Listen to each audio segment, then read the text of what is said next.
This is A's Cast Live, your comprehensive look at the Oakland Athletics. Rooker, it's a 5 on a deep center. Robert going back at the track. He will turn and watch it fly. And 29 other MLB clubs. Vasgersian sends him the other way. That sends Carroll back. He's at the wall. And the legend Cruz. Ronald Acuna, another milestone in a truly historic season. Julio with an absolute nuke out to left field.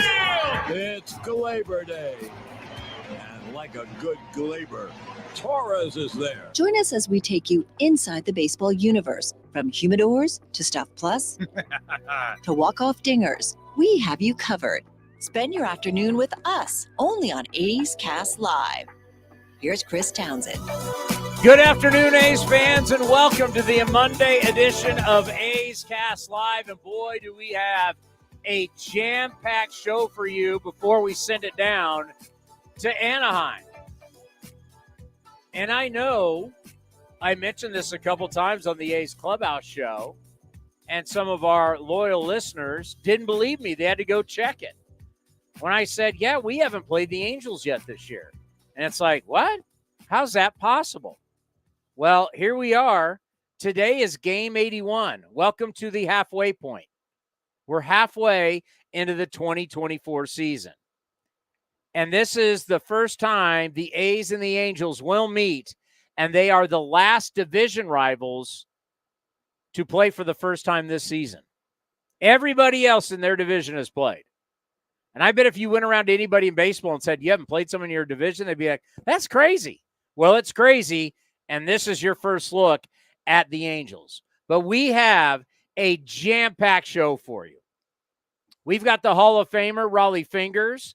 A's Hall of Famers are coming up too. Joe Rudi, Matt Vasgersian, longtime A's fan, incredible host for MLB Network. We'll be here at 5 o'clock. The great Tenace at 5:15.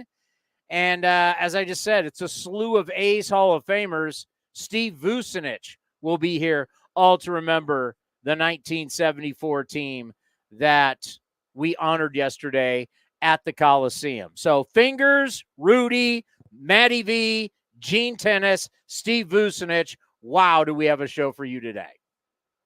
Yesterday was awesome. Being there, it's now the third year in a row we've got to see a lot of these guys and honor 50 years of greatness. You know, the A's and the Yankees are the only teams ever won 3 straight World Series. So seeing guys like Joe Rudi and, you know, guys we didn't get a chance to talk to, like Blue Moon Odom was there, and Campy, Daryl Knowles. There was a lot of guys from those teams were there, so it was awesome to be a part of that and be there again because could be the last time that we get a chance to catch up with all of them. We'll also do our big 3 stories of the weekend. And also, I have a stat for you and you that I think you're going to enjoy. I think you're going to think is really interesting, and it's going to maybe question some things. Sometimes you find a certain stat, and it makes you go, wow, I would have never guessed that. And maybe we should rethink some things.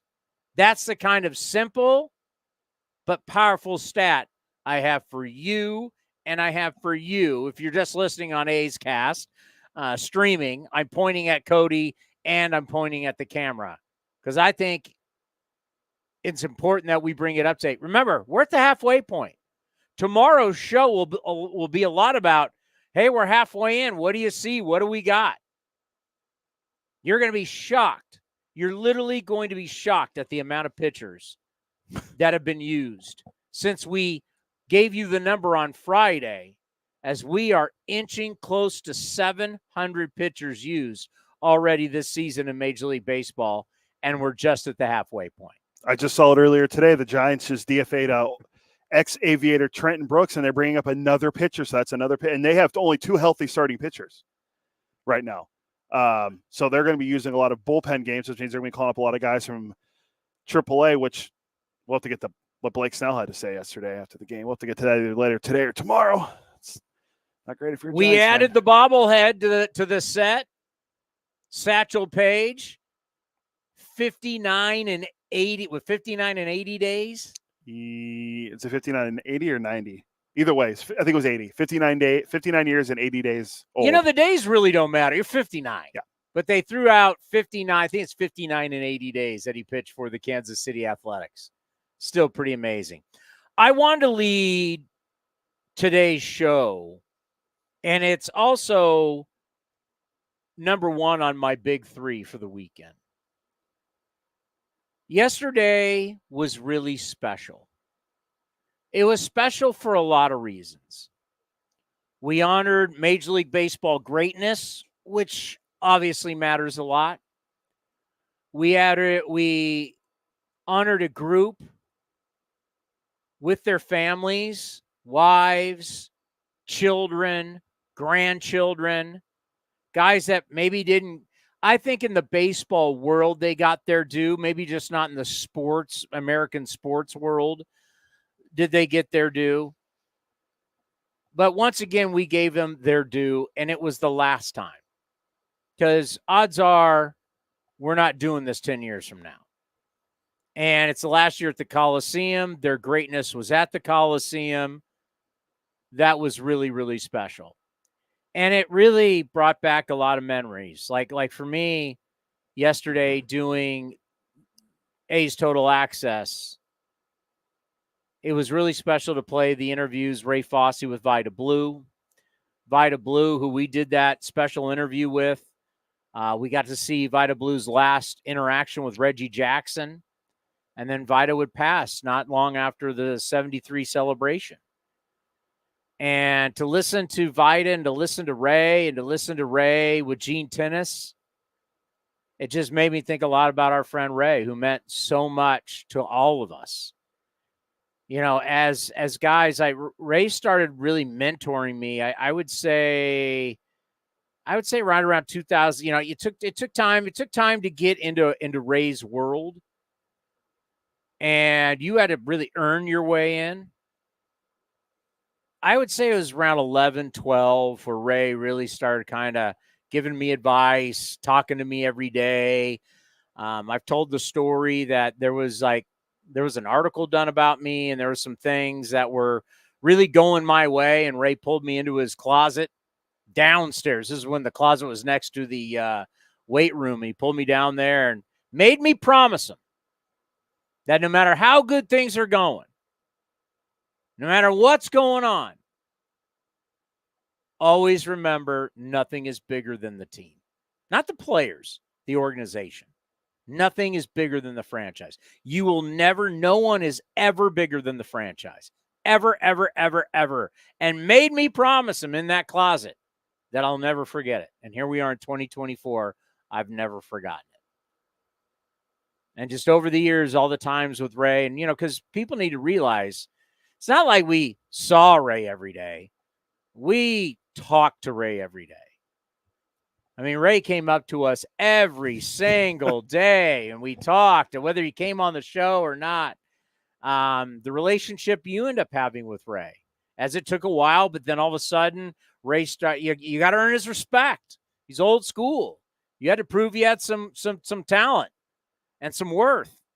And you did that. And I know Ray became someone special to you. So hearing Ray's voice, because Ray was a voice that, you know, I always talked about him being the face of the franchise, where Ray Fosse was a player, an ambassador, a broadcaster. So no matter how old you are, you could be 100 or you could be a little kid. Ray Fosse touched you as an A's fan. He connected all the generations.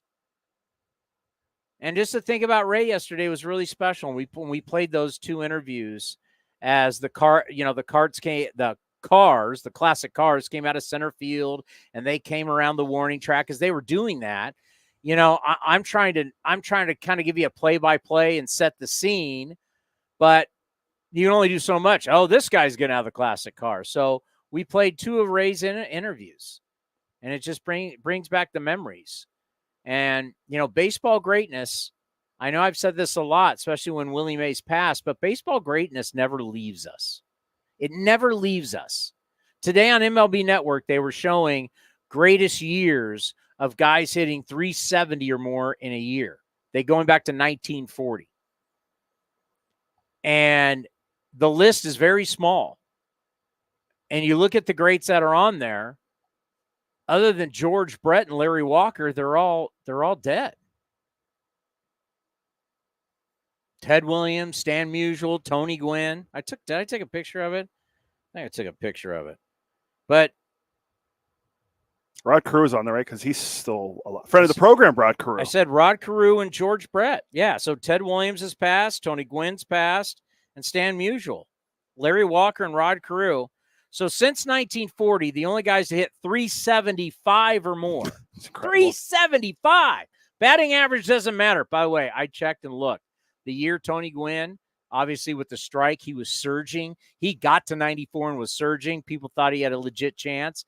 His OPS was the tops of his career, was well over 1,000. Don't tell me. Batting average doesn't matter. Even Brian Kinney, our friend of the program, MLB Network, is finally saying, it shows you're hitting. It shows you're making contact. Well, they introduced a new stat today on the show that we'd never heard of. Batting average plus, which blew my mind. Stephen Kwan's really good at it. So you got Ted Williams at 406. Tony Gwynn since 1940. Tony Gwynn 394. George Brett 390. What an amazing season that was in 1980. Ted Williams at 388. Rod Carew at 388. Larry Walker at 379 and Stan Musial at 376. Just a side note of how amazing Ted Williams was, because he was the king of slug. Go look at the homers, go look at the doubles, and go look at the time he missed the war. He would have hit over 700 home runs. You're talking about prime years. He left for 2 different World War II and Korea. But how about this? This I thought was amazing. So Ted Williams hits 406 in 1941. 1941, 406. 1957, he hit 388. Look at the gap that is. 41 to 57. 16 years. That's a major gap, hitting 406 to 388. Let's check out the old years for old Teddy ball game. 1941, Ted Williams was 22, so you figure 16 years later, he was 38. 38 years hit old. 388 at 38 years old without steroids. But the legends of our game live for us, and the legends in our own organizations. So you have the great Hall of Famers. We never forget them. But then you have the great players in your own organization and the great people in your organization, and you never forget them. And that's really what yesterday was when you looked up and you saw, guys that we have recently lost, the Captain Sal Bando, Ken Holtzman. I mean, those are very recent, and Vida Blue. I mean, Vida was just a superstar and the nicest guy, and was so down to earth. He was just a guy from Louisiana. Was it Mansfield, Louisiana. The only reason why I know that is because he always said it. He always from Mansfield, Louisiana. But you know what? And I saw Vida, doing TV over at NBC over the years when it was Comcast Sportsnet Bay Area, and seeing Vida Blue over there. And seeing the way Vida treated everybody. Here's a guy that was a star. Vida Blue was a star. MVP, Cy Young, rock star, right? He was on all the magazines, talk shows. Vida Blue was an American sports star. And the way he treated everybody, a lot different than Reggie Jackson. But Vida, that's just... So yesterday was a great reflection on just not the organization and some of the greatest times in our organization, but it was on the people that we still have who are going to play for you today, and the people that are no longer with us, but they will not be forgotten. No, it's very well said. And it was awesome to see. Just to say, had like the traveling secretary from 1974. Shocker, it always hasn't been Mickey Morabito's. Mickey Morabito's not here in 74? Yeah, so Steve Vucinich was. Vuce was there. Keith Lippman was I think Lippman was at the team then too, right? Because they were both around 50 years. So, Lip wasn't there, I say, that I saw. Keith Lippman would have been somewhere inside the organization. Yes. What his role and title was he still playing at that point? Was he like in minor leagues? He might have been, yeah. I don't know. But just like some of the staff that was there. Monty Moore was there. He's 94 or 5 years old. Blew me away. Monty Moore showed up. Monty, when did we interview? I think we interviewed him for the 72. It was during COVID when we were doing all the way back stuff, and that was awesome. And how about Monty Moore? We had the game going on between the Dodgers, Kurt Gowdy, and Monty Moore. It's when the local guy would join the national guy, the legend Kurt Gowdy, one of the great play-by-play guys of all time. And that's so cool for Monty Moore, and we talked to him about it. You know, the local guy got to be on the national call. Even before the game yesterday on Acecast, just on the streaming side of it for audio, we played I made sure we got it in and played it. It was Ken Korak and Ray Fosse calling game 1 of the 74 World Series against the Dodgers. And the best was watching Ray Fosse talk about himself in the batter's box in 1974. Yeah, when COVID, we were going over the World Series, and Ray Fosse, yeah. That was all. It was even Ken was hitting a home run. Yep, of Don Sutton. And we have got and by the way, you're going to hear Gene Tenace, Bill Buckner, and somebody else popped off saying, there's only 1 or 2 guys over on their team that could play for us, because it was a very young, talented Dodger team. They won 100 whatever games. I think it was Reggie and Catfish. It was Reggie and Wright, and then Catfish. Still bothers Gene Tenace 50 years later. You're going to hear that. 50 years later, Gene Tenace is still teed up about it. Rollie Fingers, you're going to hear coming up here in moments. Rollie Fingers, it's been a real treat lately. I've been able to do a lot of work with Rollie Fingers. You know, down at we did the long Q&A together in front of the campers down at Fancy Camp in January. We recently had him when Ken Holtzman passed. They were such good friends. And then, like yesterday, and we've done a lot with Rollie Fingers. And you're dealing with baseball greatness. You're dealing with one of the greatest pitchers to have ever lived, Rollie Fingers. I mean, he's greatness. I mean, you're talking World Series. You're talking MVP, Cy Young Award, World Series hero, World Series MVP in 1974. Rollie Fingers is baseball greatness. We've made the debate, or we've had the debate in a positive way, where you can say Rollie's maybe the greatest relief pitcher of all time. Because everyone always says Mariano. Don't make me go to Baseball Reference, because Mariano Rivera, Trevor Hoffman, Hall of Famers too, right? Obviously. But their numbers, when you talk volume, they just don't compare. Yeah, and Joe Rudi talks about that. How Rollie would pitch multiple innings. You'll hear that with Joe Rudi later on, where he mentions about how the game was different then. Rollie had to pitch multiple innings where guys just come in now. If their team's not even in the game, they're not coming in. And do you know who hated the Dodgers? Rollie's mother. Rollie's mom hated the Dodgers.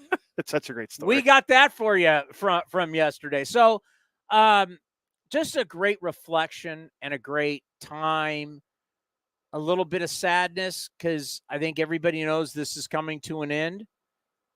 These guys' careers came to an end, and now kind of the honoring them in a way is kind of coming to an end. So there was a little bit of that. You'll hear that with Gene Tenace, as they know the runs kind of, where they all are in their mid to late 70s. They've lost a lot of their brothers, because this was a group that was so special. We'll talk to Matt Vasgersian about this too, as he was growing up as a kid watching these teams. These guys, a lot of them came together in Kansas City, moved out west together, starred together, were young men becoming very successful. They got married, they had kids, the wives, everybody interacted. They were like family. They were like brothers. And now you show up to 1974, and a lot of those guys that meant so much to you are gone. So there was a little sadness. So this was a heavy ceremony. This was pretty heavy yesterday. And I loved when Rollie Fingers got up and took the mic and said, wave your hands if anybody watched us. And there were a lot of people in the crowd. And by the way, that was also wonderful. That gave kind of a sense of normalcy. We have not had normalcy at the ballpark.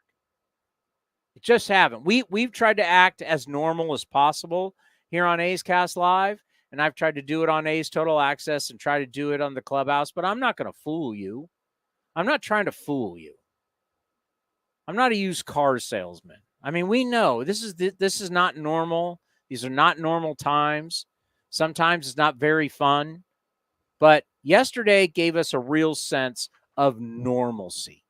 People in the ballpark, people being happy, celebrating greatness. And when all those people waved their hands and people stood up, there was a lot of people in the stands who stood up yesterday just to say, yes, Rollie, we were here. We saw you. I thought that was really cool. Yeah, total. I mean, I remember when Rollie did, I was like, all right, I'm curious to see how many people are actually, because obviously I didn't stand up because I wasn't even a thought in my parents' mind yet. And you were 2 years old. I kept score.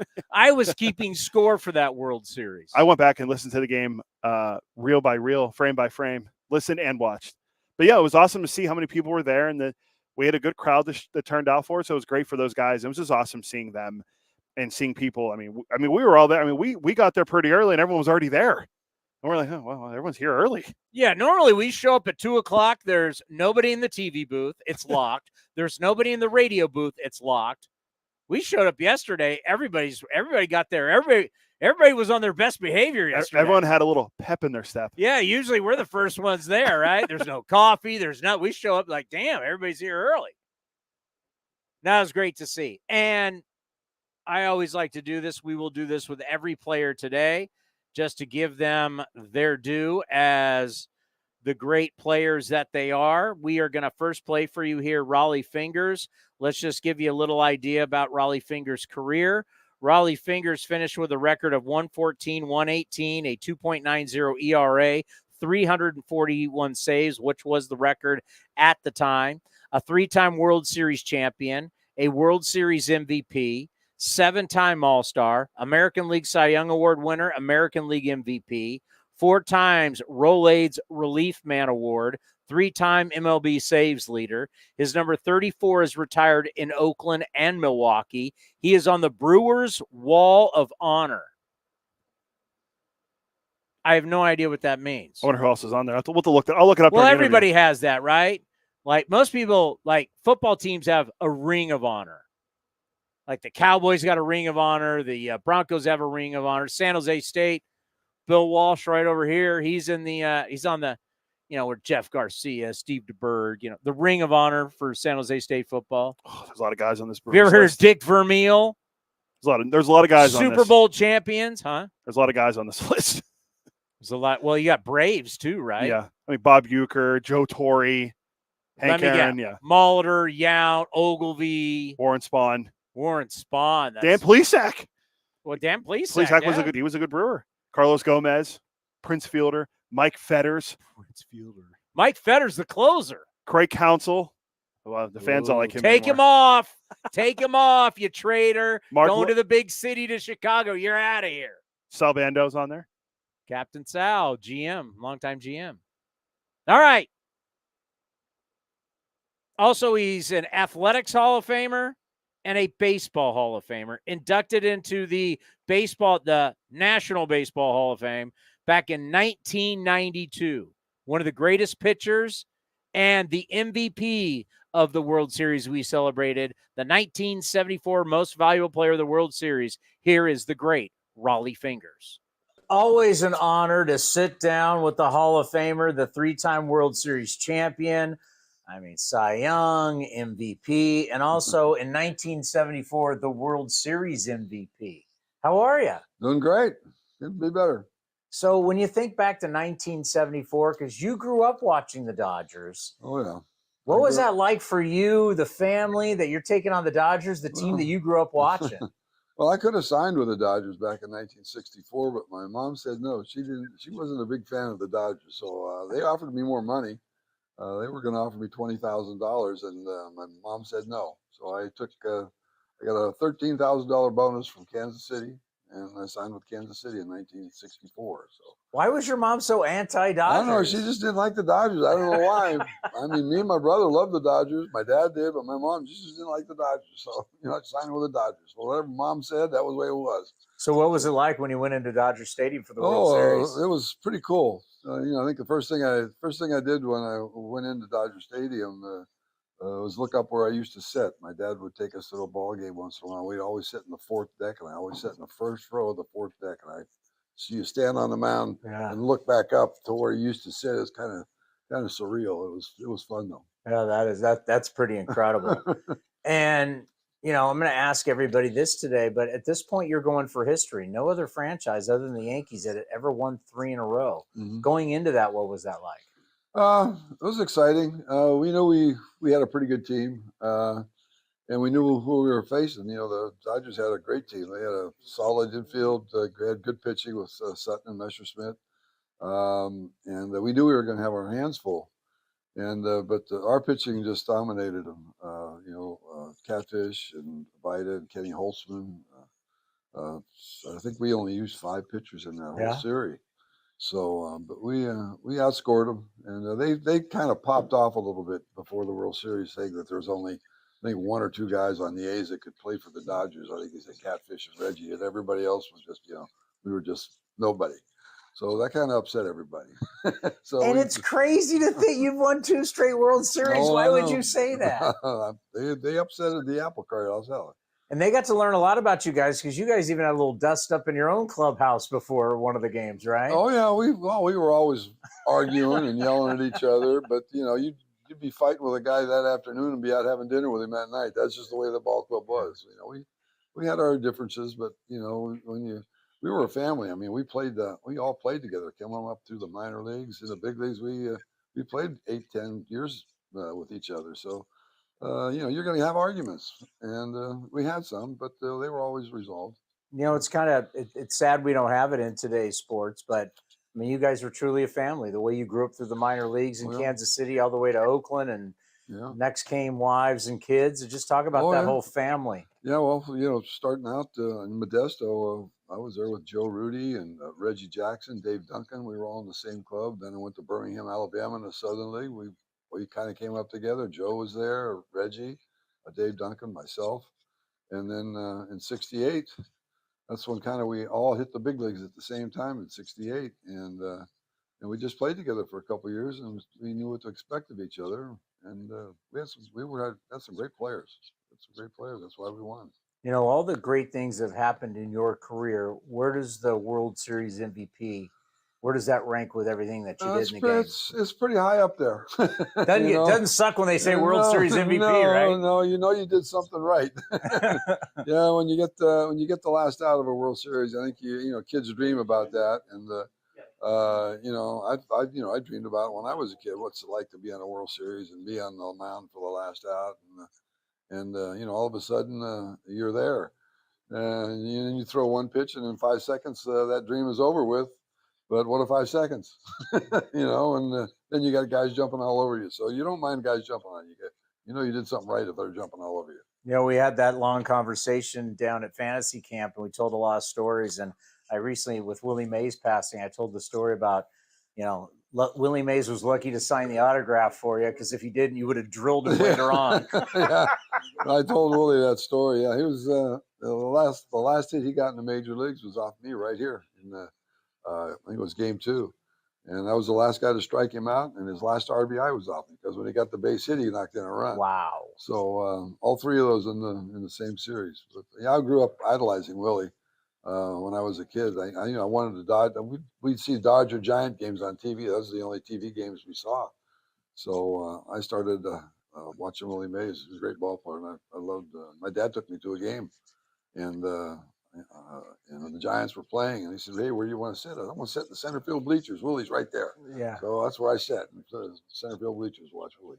I wish all of your guys could have been with us down at fantasy camp, because you got to see how much this fan base loves you and remembers you, and they give you a lot of love, and I think it means a lot. I think today you're going to get it. What does that mean, that there are still people that remember your guys' greatness? Well, this is 50 years. It's amazing. It's been 50 years. So I'm sure it's going to be. I might even ask how many people were here watching us back in the 70s, and see if I get a reaction from the fans. And just thank them for coming for 50 years. Yeah. So, but it's nice when you come back and the fans still remember you. Well, enjoy every moment of today. It's going to be very special. It'll be fun. Thank you. The great Rollie Fingers right here on A's Cast Live. Thank you. He told us that, because we had him signing baseballs too. This is before all the media gets to talk to him. We get him first. And he told us there was one time in Pittsburgh. Yeah. He signed 10,000 baseballs. It was him and Greg Nettles, right? Yeah. Nettles was signing bats. 10,000 baseballs he signed. He says he's signed more balls than he's thrown in his career. He's signing a bunch yesterday. Him, Tenace, and Rudi were all signing a bunch. Oh, man. The legendary story about him and Ken Holtzman playing bridge. Yes. So Ken Holtzman, and I'll bring this up later with Matt Vasgersian. We tape Matty V because Matty V's on the air right now. So Ken Holtzman teaches Rollie Fingers how to play bridge. So they became bridge partners. So they would look up, however you would look up town to town where there were bridge games, probably in the newspaper. I'm pretty sure it was the newspaper is what Rollie told and us. they would join bridge games. And he talked about how it would be older women playing bridge, and 2 World Series champions, a guy that's a future Hall of Famer, would show up. No one would know who the hell these guys are, and they were game on in the bridge games. You know, you're trying to buy. I mean, you're going from town to town. You're bored.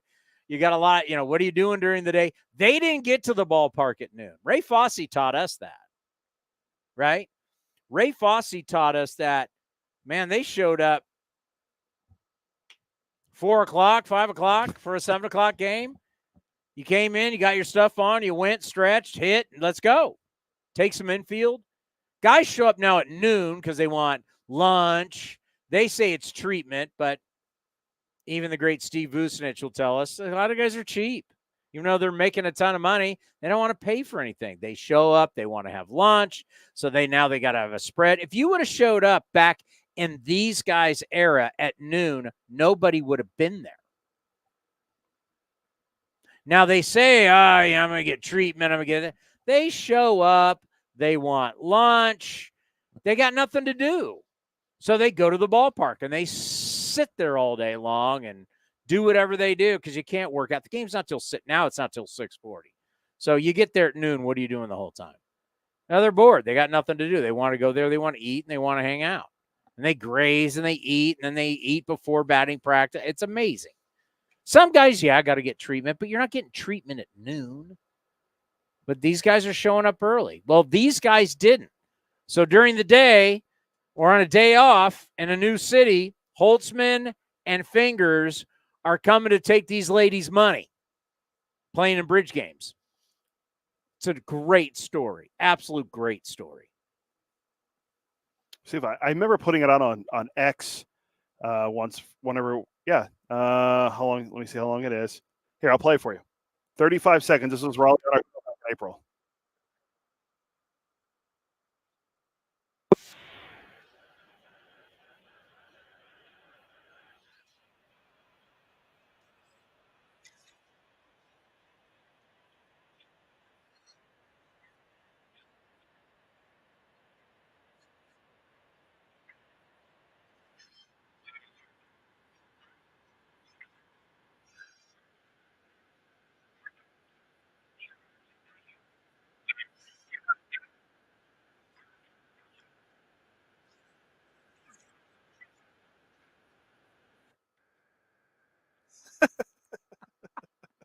The gray-haired ladies, let's go.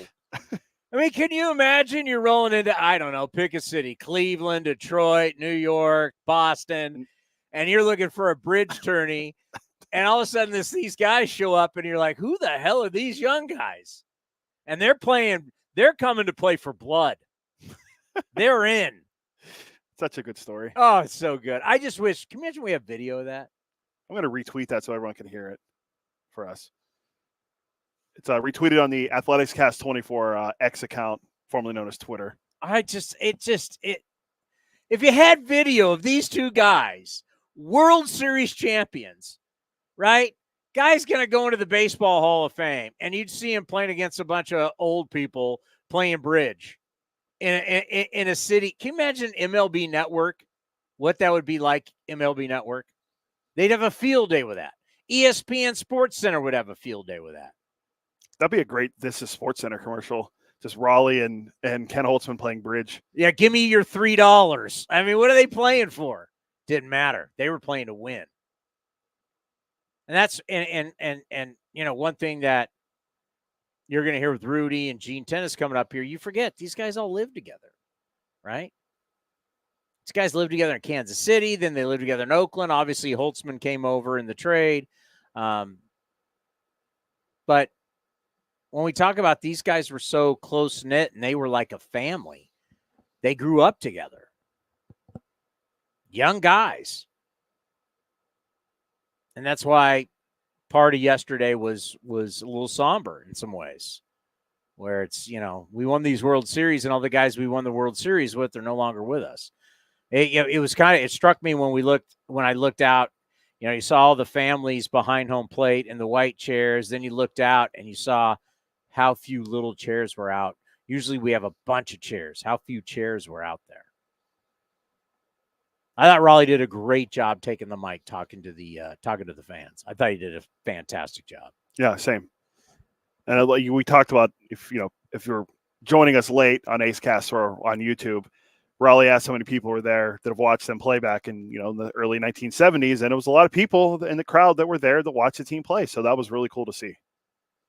And just seeing Rollie there and talk about it, this is greatness, especially for our organization. And Gene Tenace mentions it later on about they're only the second team to ever win 3 straight. And besides him being upset about what Buckner said, he was really adamant about that. And we can't agree more. Like it needs to be talked about more outside of our market about how great this team really was when you're talking about a dynasty. Well, this World Series was super interesting too, because you got to remember baseball didn't come west from a standpoint of Major League Baseball until 1958.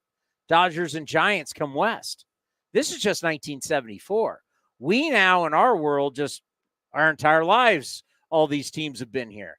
But for all the people who are watching this World Series in 1974, they all grew up without Major League Baseball on the West Coast. This was the first all-California World Series. It's Southern California against Northern California. So this was something that was brand new. And here you got Dodgers, you got A's, you got this hotshot young Dodger team against a team that's won the last 2 World Series. I can't even imagine what the buildup would be like now with everything that we have now to build and to hype games up. It was a big deal. And the fact that they split at Dodger Stadium, then the A's came back and then whooped them 3. Didn't whoop them. They were all close games, but took them down 3 straight. And then they got to celebrate at home. And I remember until the Warriors finally celebrated at home, it was the last championship won in Oakland. Was this 1974 against the Dodgers? Because I remember we talked about that all the time with the Warriors. Yeah, I went back and looked at this Dodger team. Steve Yeager, Steve Garvey, who should be in the Hall of Fame, Davey Lopes, Bill Russell, Ron Say, Bill Buckner, Jim Wynn, Willie Crawford. That's just their starting 9. And then their starting rotation: Andy Messersmith, Don Sutton, Tommy John, Al Downing. Like they had stars. Jim Marshall. This is a good team. Go back to the infield, and you start to. This is what we miss in baseball: is Steve Garvey's 25, Bill Russell's 25, Ron Say is 26, Davey Lopes is older at 29. But these 4 guys, and even Steve Yeager at 25, and Mike Scioscia would come in later. But Garvey, Say, Lopes, Russell played forever together, and what. In a world where we never have players play together, that's all they knew. If you grew up watching the Los Angeles Dodgers, all you ever saw was the same infield. And think how good your infield is when the guys play together year after year after year after year. Case in point, Dick Green and Bert Campaneris. They played together for whatever it was, 11 years. Dick Green was on yesterday with Ken and Vince, and he talked about his 11 years we played together, and I could never understand him, and he couldn't understand me. But it was a hilarious story. But yeah, you had what was called continuity. The continuity with these A's was amazing. The continuity that would become with this Dodger team, because this Dodger team would have legendary battles after this against the New York Yankees in multiple World Series. Baseball was fun then too, right? Because baseball, I think I talked about it yesterday in the post-game show. They played for blood, man. Just like Holtzman and Fingers and Bridge. These guys paid to get played. They played to get paid. Remember, the winning share of the World Series would be like as much as a guy was getting paid for the season, or it was more than your salary. You want to talk about how much was on the line for these players? Not only was stardom, it was a huge paycheck. So you think a guy's not going to take somebody out? You're trying to make more money than you made during the season. You don't think I'm taking a guy out at second to break up a double play, or I'm running over a catcher? They played hard nose. You don't think pitchers are throwing inside to scare hitters? I mean, every element that made baseball this physical, great game back then, we somehow have sucked it out of today's game because we're so terrified of getting people hurt, and guys get hurt anyway.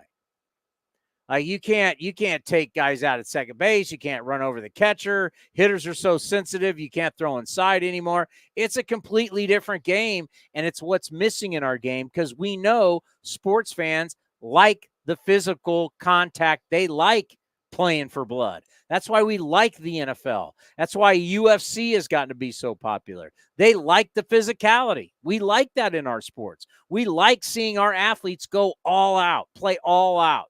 Tough guy. We love that. For some reason, baseball got convinced with the don't throw inside, don't want to get anybody hurt, can't run over Buster Posey, can't take guys at second. Everybody wants to everybody wants to wear their hats backward and bat flip. This isn't sounding like old man. I'm just saying they played a super aggressive, tough, and people loved it. Nobody, I mean, I don't know the Fernando Tatis jump around third base and, hey, you hit a home run and we have our own handshakes. And that hasn't resonated into more people liking the game. People like the game more when it was a tough guy game. That's what we like as American sports fans. You know, it's the second most popular sport to the National Football League. Great question, but not basketball. Nope. Hockey. No, it's not. Definitely not hockey. Nope. According to television ratings, what's the second most popular thing to the NFL? College football. Oh, I thought you were going to try to trick it. If we don't get enough of NFL football, you know what gets the second best ratings? Guys kicking their asses, each other's asses in college. We like, as America, we like physicality. We like physical sports. We dig it. And baseball went the wrong way, going, no, let them have fun. No one throw at each other. No one run each other over. No one gets hurt. The money's too great. And it's like, it was fun when athletes played for the money. Now we give them such amazing amounts of money that we're just all worried about putting these guys in bubble wrap and protecting everybody. And it's like, the game's not as much fun. I go back to I think it was 77. Go look this up on YouTube. When George Brett in the ALCS slides into Nettles, slides in hard, Nettles gets it, Brett slides in, it's Yankees-Royals. They hate each other.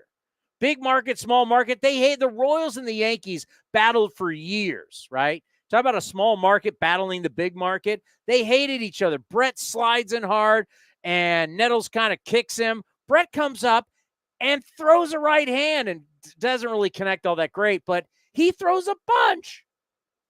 And then they grapple over each other, benches cleared, everything.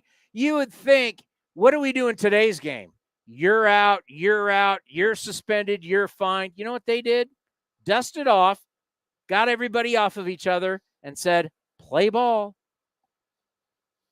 No one got fined. No one got thrown out of the game. This is in the ALCS. George Brett threw a big right. He had bad intentions. He wanted to knock Nettles out. It's a game. It's a game played by tough guys, or it should. We want tough. I mean, tough guy, that's what I want to watch. Wouldn't that be more interesting? Now, can you imagine? Can you even imagine that today? Can you even imagine Marcus Semien sliding into third or sliding into second, or Corbin Carroll sliding into second? Corey Seager bumps him. Corbin Carroll gets up and tries to smoke him. Then the Rangers and D-backs, I'm going off last year's World Series. And then they're like, and then they pull everybody off and they go, all right, let's go. because I was gonna say it's a very, very random, good pull out of nowhere. Corbin Carroll that you were going to. I'm just trying to think, because Marcus Simeon, you're just somebody, What about Aaron Judge sliding in to Jose Altuve in the ALCS? No, but even better, Jose Ramirez getting slid into by Aaron Judge. Jose. How about Altuve?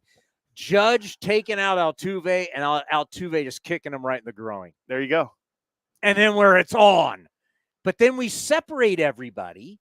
Nobody gets thrown out, and we continue to play the sport. Because it's a sport. We forget that. It's a sport. We don't need to throw anybody out. We don't need to. And you know what? Let the guys police each other. Yes, don't hit people in the head, but hitting people in baseball should be still in the game. There should be a fear factor of when you go to the plate, right? Bob Gibson, Nolan Ryan, they went out there. You want to dig in? By the way, you're going to get a bow tie. We like that. That's when the sport was played with toughness. We're missing that in our game. Well, these guys played it. Our next A's Hall of Famer. We're playing Rudi here, right? Yeah, Joe Rudi. All right, let's get to the resume as we're going through the A's greats here from yesterday. We worked hard, got there early, taped all this. A 3-time All-Star, 3-time Gold Glove winner, and A's Hall of Famer, 3-time All-Star, one of the great outfielders of his time.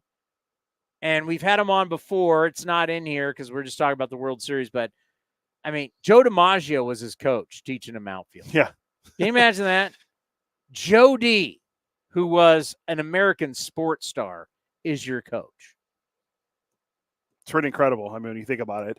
And that picture, wasn't that picture forever in Voos's office, too, Yeah. of Joe D.? I mean, that's all. I mean, he's Joe DiMaggio. It's like to us, he's Mr. Coffee, but back then he's, one of the greatest baseball players of all time. Joe D was my coach and my friend. Amazing. Here is A's Hall of Famer, Joe Rudi.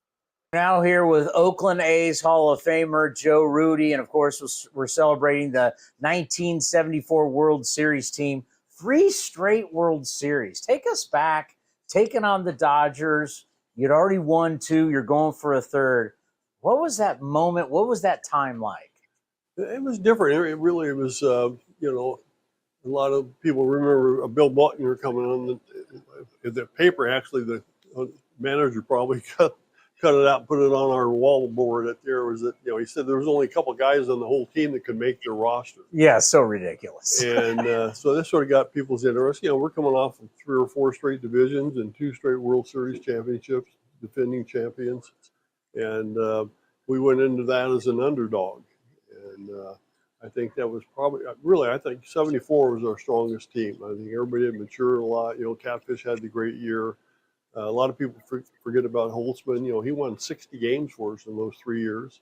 Of course, Vida, Rollie was, saved so many games for us in those late games. And back then, they pitched 3 or 4 innings for a save. I mean, it was crazy. You think about how they do, the closing pitchers today. They never come in unless they got a lead, and they only pitch 1 inning maybe, or an inning and a 3rd.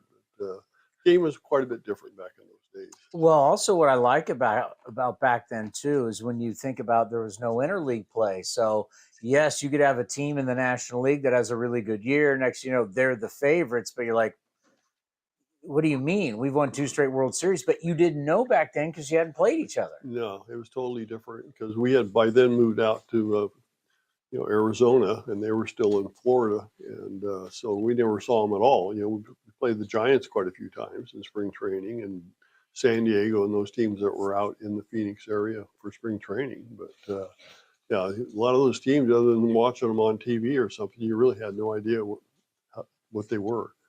Going into this World Series, did you know you guys were about to make history from the standpoint of no other franchise other than the Yankees had ever won 3 in a row?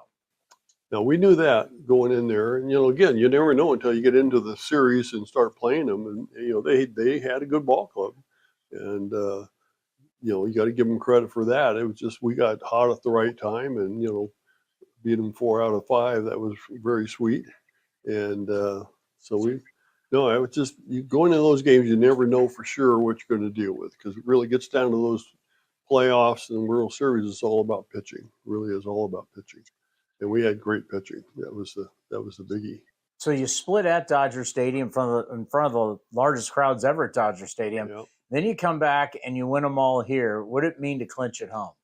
It was great. We had a great party after it. If you're going to clinch it, you'd love to do it at home because 72, of course, we were back in Cincinnati when we clinched it. And then, we came back out here for, I'm trying to remember the Mets. Can't even remember where we were when we clinched it. But the Dodgers having them here and closing them out in those 3 straight, that was really sweet. We didn't want to go back down to play them in Dodger Stadium again. So it was really sweet having it close out. And what is it like after all these years getting together with these guys again? I know we've had 72, 73, 74, but what does it mean to you to get with all your old teammates again? Oh, it's awesome. I mean, sometimes we don't see each other for years, and we get together in the same ribbing and all the other stuff going on. It hasn't changed a bit. Even to this day, you're still ripping each other? Oh, yeah. The only one we're missing is Holtzman because he could get Rollie's tire up real quick. Well, they're old bridge partners. Oh, yeah. Yeah, I should have taped a lot of those times because it had been X-rated, of course, but it was hilarious for everybody on the buses, especially. I know we've talked about this before, but for a lot of fans, especially our young fans, they need to understand that you guys had a core that you really grew up together as young men, later get married, you had kids, your families grew up together. This was a special group. You really don't get this anymore in professional sports. Once free agency came along, it changed all that. Well, he said a lot of us signed in the early 60s, played A-ball, went to AA, to the big leagues, and most of us all lived in the same area, rode together to the ballpark and home again, or the wives would come in later. And no, we were a very tight-knit group. I mean, we spent a lot of time together on the road together, and I roomed next to Bando and Tenace, and we just always went out and had dinner together and stuff like that. So it was nice having that type of thing where you knew everybody so well, and sort of knew what chains to pull when you needed to give somebody a little ribbing and all that kind of stuff. But the same thing, we didn't have hitting coaches back then, so we really sort of worked with ourselves. Wes Stock, our pitching coach back in those days, really probably knew our swings better than anybody because he threw so many hours of batting practice to us. And so we really worked together with each other, trying to help each other stay on track. Because it's easy to get off a little bit here. You start doing some different things at the plate, you don't realize it. Well, I got to tell you, it's a magical moment whenever we get you guys together, and we always appreciate you coming on A's Cast. It means a lot. Keep hitting them straight out in Florida. Be well, and enjoy this entire all the festivities today here at the ballpark. Well, we got to thank the A's ownership for bringing us all back together like this as often as they have. They treat us great, so we really look forward to coming back every time. It's great. The great Joe Rudi right here on A's Cast Live. And you forget they have the big party always after up at the Claremont. So it's just not done once the game and families go to a suite after the A's throw a great party, which we were part of for Ray going into the A's Hall of Fame. So we've been to one. But, yeah, they do a big party after. So I'm sure they had a great time up at the Claremont yesterday. Joe Rudi was a terrific player. And if I ever get to retire, I want to retire like Joe Rudi. Plays golf with his wife every day. They've got they're in Florida in some community. I don't want to live in Florida, but they're in some Florida community, and he's having a ball. Wait, you want to golf every day with your wife? Of course I do. So I want to spend every waking moment with my lovely bride. I never see my wife, so I don't know. She's always traveling. Yeah. I mean, by the way, my family's gone. I'm a bachelor for a week. Oh, my God. I can't wait. All by myself at home for a week. Can't even tell you the last time I had that. Then they come home, and then they get to come home for like a week, and then you guys go. Aren't you guys going on a trip after? Well, the All-Star break. That's what I mean. So they. By can the go way, to- there's only 6 homestands left. You know that? Oh, I never counted them. Well, Yeah, there's only 6 homestands left. we got the Angels one. Who's counting? Yeah, I got for 5 days. It's just me and the dog. That's it. Cannot wait. I can sleep in. No one waking me up in the morning. I don't have to go get anybody anything. Dad, can you get gas for my car? Honey, can you get gas for my car? Can you take my car to get washed? Nothing. Just me and the dog. Man and his best friend. Don't A's baseball, me and the dog. don't forget the That's cat. all. And you know what I'm going to do tomorrow? I'm going to do something I never do tomorrow before a show. Because I got nothing to do. I got nobody in the house I got to take care of. I'm going to play golf before the show tomorrow. So don't be calling me saying we got to tape somebody at 10 a.m. because I will not be home. Fine, I'll make it 11. Won't be home either. I'm going to go enjoy myself and then come back, shower up, put some makeup on, and be ready to rock for A's Cast Live. Nobody's at home bothering me. I don't think I've had this in forever. Can go to bed when I want. No one's going to mess with me. Dog can sleep on her side. This is going to be glorious. Unfortunately, or fortunately, I've dealt with this last month where it's just me and the dog. So now you're going to. You have no idea how lucky you are, man. When they're there every day, they're there every day. Every day. And my kids fight. They fight with their mom. It's just always bickering about clothes, cars. It's just, it's just none of that. So I'm for 5 days. I'm a bachelor like it used to be. Eat whatever I want, when I want. Are you going to be able to cook? I mean, do you know how many times I got to deal with when the team goes on the road? Are you going to be able to barbecue before pregame? Oh, you know what I'm talking about. Yes. Can't you go to Costco during the game? Like during the game, I got hits during the game. Like I've been doing this for how many years? You think they'd know the schedule and how it works. Well, what inning do you got to do it? Oh, my God. Do you think they listen? They don't. I'm laughing because I know how accurate this is. Oh, totally. You can't go to Costco? Can't you go after the 5th inning? I got to talk about this damn thing because I got Mustang Matt. I got Greg and Slow. I got Road Trip. They're all going to be calling and asking questions. I got to see what's going on. One day we'll get a better I'm keeping system. score all game long. Towny. Yeah. Thank you, George and Sam, the legend, George. Towny. George in San Francisco. Do. I would like to. By the way, there is a website. It's called, for all of you fans out there who like to keep score, or you really don't want to keep score, but you want to look at it, it's called livebaseballscorecards.com. It keeps score for every game for you. And then you can print it out if you want. It's got scores from every game from X amount of years back. So you want to go look at a game. So they have the score. I got the score book for yesterday's game. It keeps score for you. I do like to keep my own. I keep my own book. I saw the first one. I'm like, oh, that's not bad. Then I saw the next one. I saw, oh, there's a lot of K's on there. 16 strikeouts yesterday. That's not good. I'm glad we made some adjustments. Oh, you want strikeouts? So the A's have now been shut out 8 times this season. You would think that's the most in baseball. You would, but I've watched. You've played 80 games. What's 8? 80 and 8? That's 10%. 10% of your damn games you've been shut out. You think that's the most? No, I've watched some bad White Sox games. White Sox have been shut out the most, and the second most are your Florida Marlins. So White Sox 10, Miami Marlins, excuse me. You can call them Florida. I go back with Mark Kotze and the Florida Marlins. It's a big night for Florida. Jeff Conine, the Barbarian. Marlins are at 9. White Sox are at 10. We have struck out the second most in Major League Baseball. How is that? How have the Mariners struck out more than us? How? Because they swing and miss a lot. How? They have a lot of big strikeout guys. How is that possible? That's so because I watch the A's every game. How could someone strike out more than us? It almost seems like it's not real. Like I can't trust that. How can the Mariners be that bad? We're bad. They have a 6-game lead in the division. Yeah. And they're striking out that much. I have so many numbers I could give you folks. It would bore you to death. But I get these stat sheets. I get stuff that NBC has, and they send you so much information. It's there's these services that you pay for. I can break down everything. You want to know, I can give you anything, any comparison, these two. For instance, runs per game.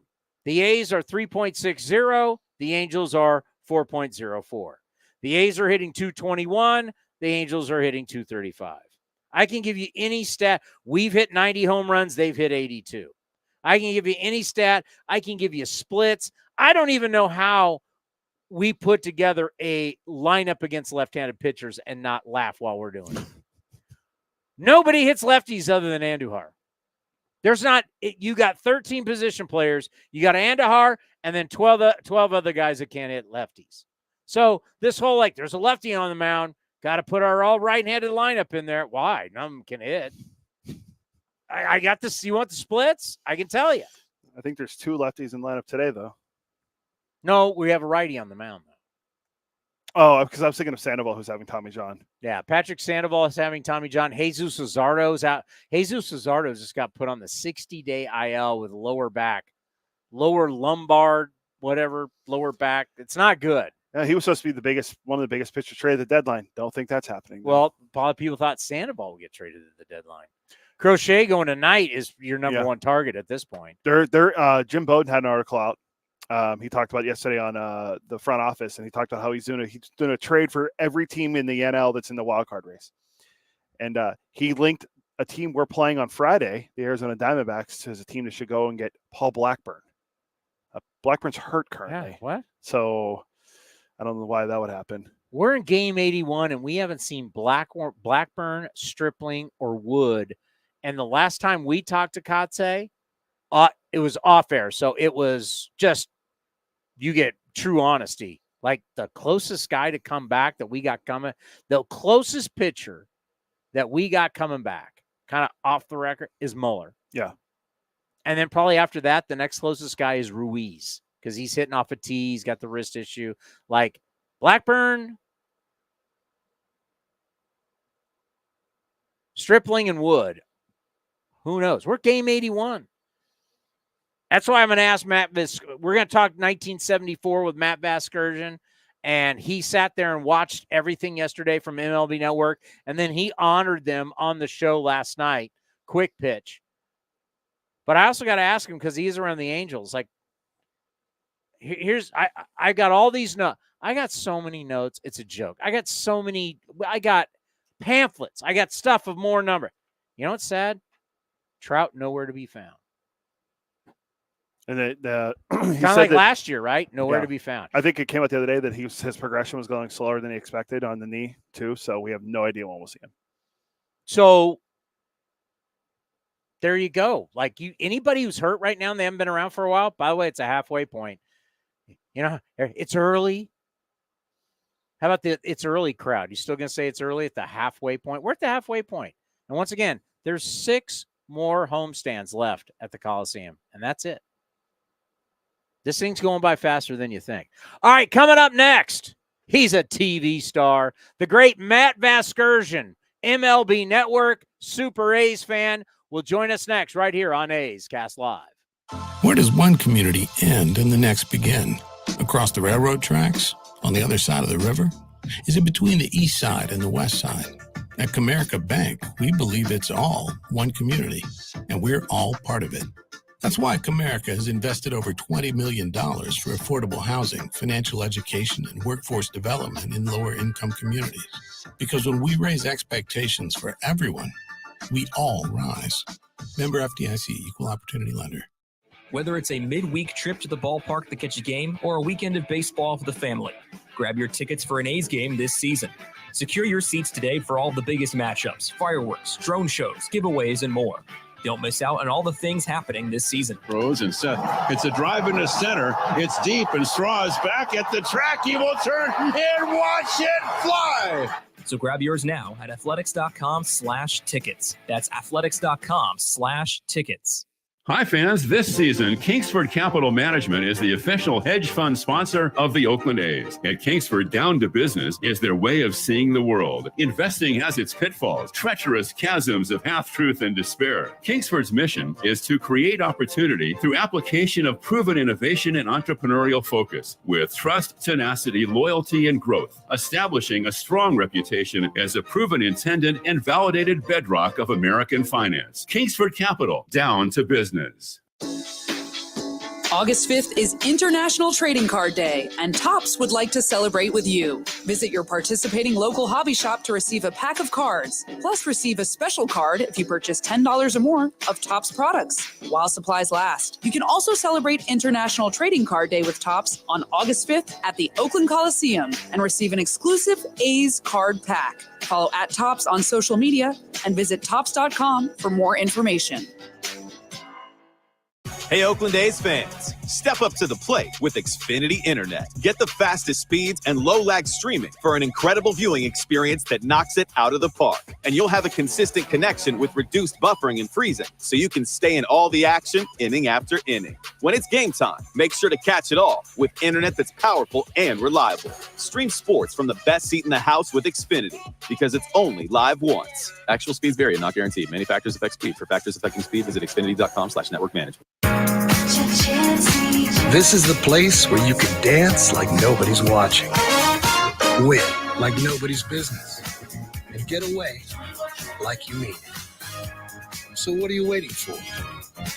Come join the party. Take that evening out and make it a night you'll never forget.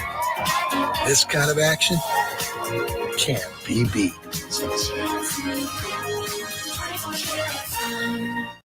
This is Chris Townsend. I'm proud to announce our Year 2 partnership with Link Soul. They've changed my wardrobe, and they can do the same for you. And right now, their spring collection is fabulous. Natural fabrics and versatile styles, perfect for this time of the year. And they want to introduce their performance line for golf, premium for on-course apparel design, and to keep you cool and dry. Check it all out, linksoul.com. That's linksoul.com. Remember, look good, play good. With more sunshine returning, it's time to get outside and make the most of what Cinnabar Hills Golf Club has to offer. Like 27 championship caliber holes tucked in the beautiful hills of San Jose. And take advantage of their amazing Bay Area views for your next special event. It's all for you at Cinnabar Hills Golf Club, an award-winning venue designed to peacefully take you away from the bustle of Silicon Valley.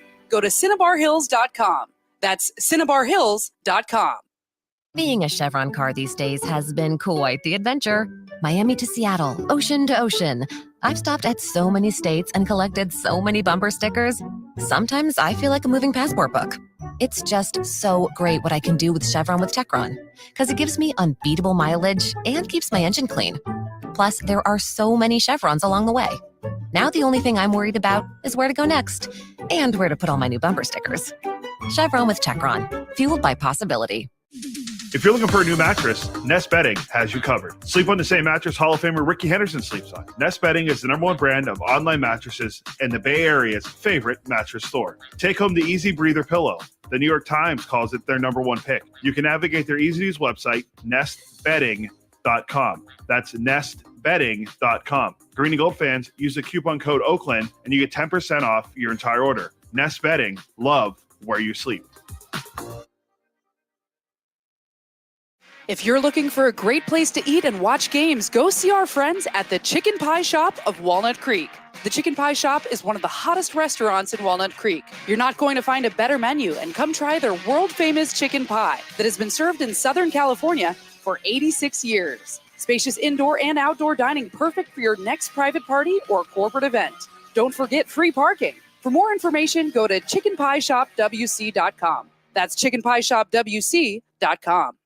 And the underdog Oakland Athletics win their first championship since they were in Philadelphia in 1930. Hi, I'm Rollie Fingers, Hall of Famer, 3-time World Series champion with the Oakland A's and World Series MVP. Winning takes teamwork, skill, and heart. So when you need an ace for a personal injury lawyer that will win you the game, go with the winning team. Call Venardi Zerata at 833-VZ for me. or go to vzlawfirm.com. Bernardi Serrata, the official injury law firm of the Oakland A's.